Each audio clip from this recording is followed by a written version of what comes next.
Hi there. Welcome to our coffee chat. I'm Jerry-O. And I'm Lena, and we're here to share about glimpses from our daily life and inspiration for your week. So cheers. Cheers. Welcome, welcome. We're so glad that you joined us this morning as we talk about these everyday things and how God is showing up, because He does it all the time.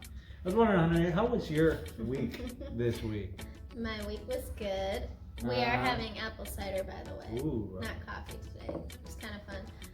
To switch it up sometimes. But yeah, we had a pretty busy week. It was Nutcracker week. Our daughter was preparing for her performances. She upgraded from being a mouse to a pretty angel. Oh yeah. And yeah, it was really just sweet to see her in this like grand performance. You know, they had their clear face shields on.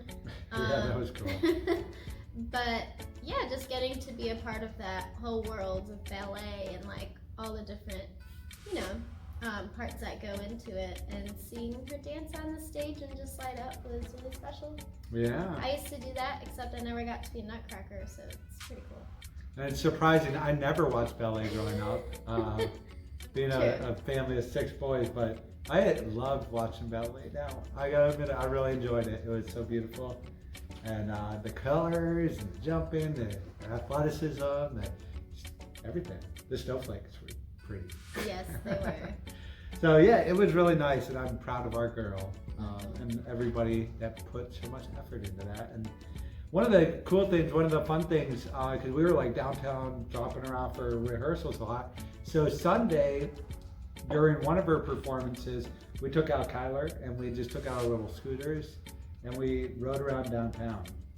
And it was really fun to just explore parts that we never saw before. It's amazing that, you know, we get so fixated in our routines and like the places that we're used to going that we miss so much other beautiful things in our life, right? Or in our downtown, for instance, this time.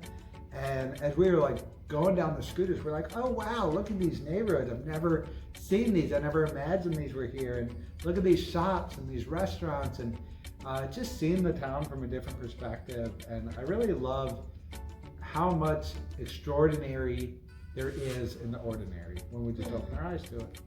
Yeah, so. And when you go on a scooter, because it's a lot faster, you go a lot further.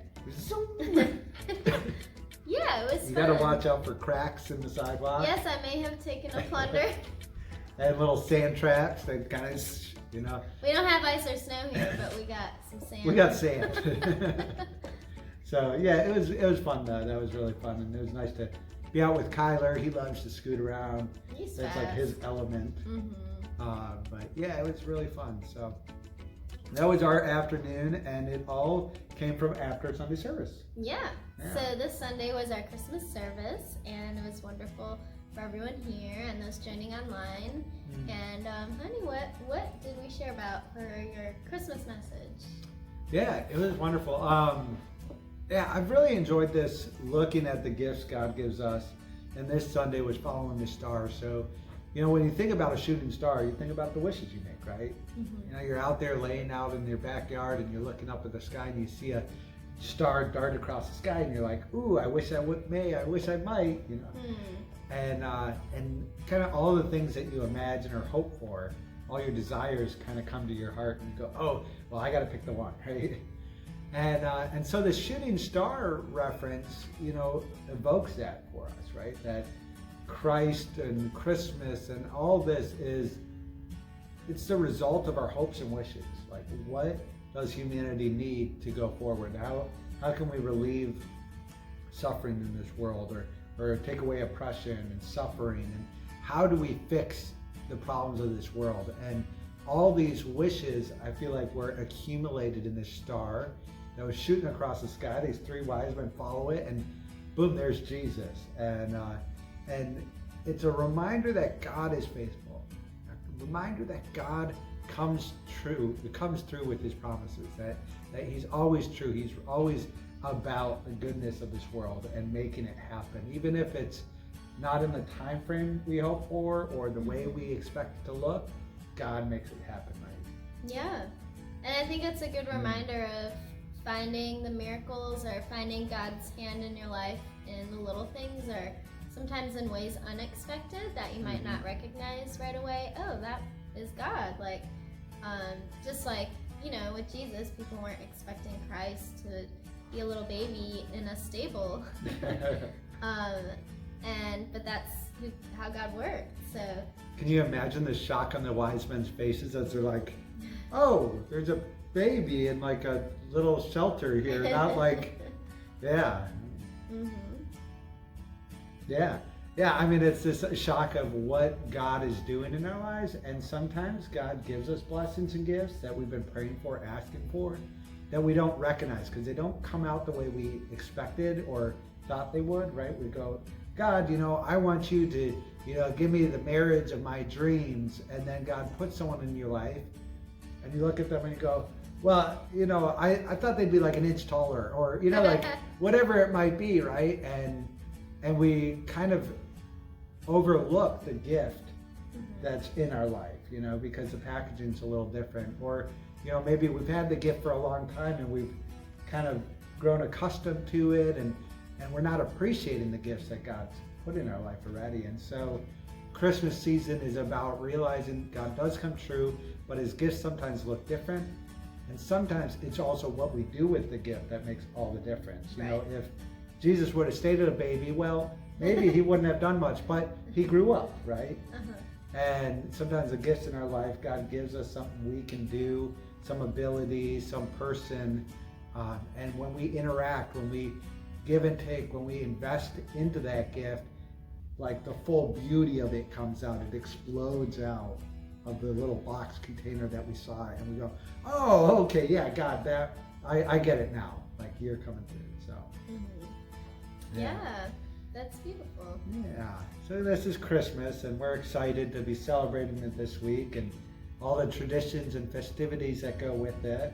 Yeah, and our kids are home just like many of you. It was really sweet. I walked in on the kids yesterday making up a dance to the Grinch song. Yeah. Mr. Grinch. So I'm sure you're having many moments like that in your own homes and maybe baking or whatever you do. For me growing up in Germany, and my parents are both German, we definitely celebrated Christmas Eve. Like December 25th was not really a thing in my family. It was all on the 24th in the evening. Yeah. And, they would ring the bell and we'd come in. The room's all beautiful with all the gifts from Chris Kent.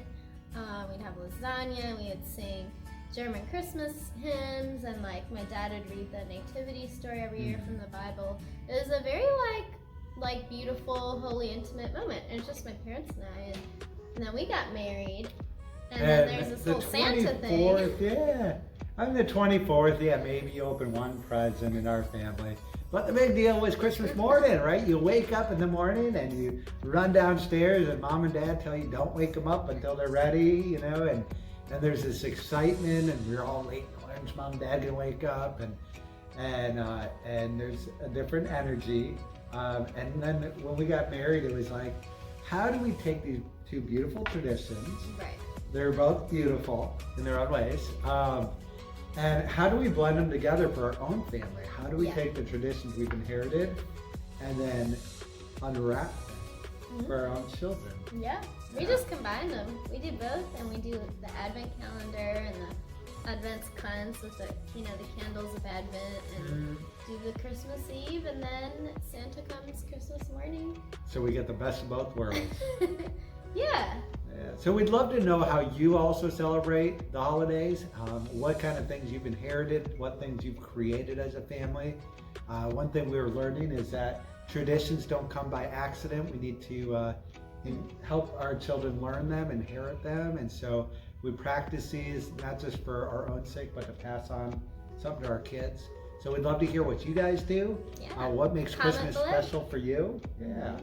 And what is special for you about this Christmas season? What is it that you see beyond the gifts, of the gifts that God is planting in your heart and that you see in your parents, your kids, your spouse this Christmas season?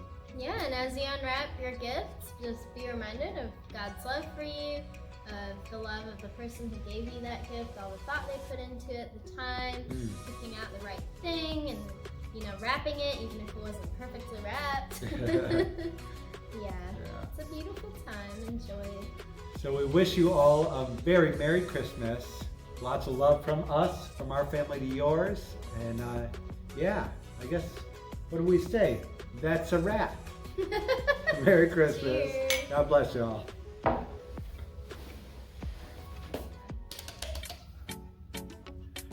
Hi there and welcome to our chat. Hi there and welcome to our coffee chat. I'm Jerry O. I'm Lena. Your hair ain't working.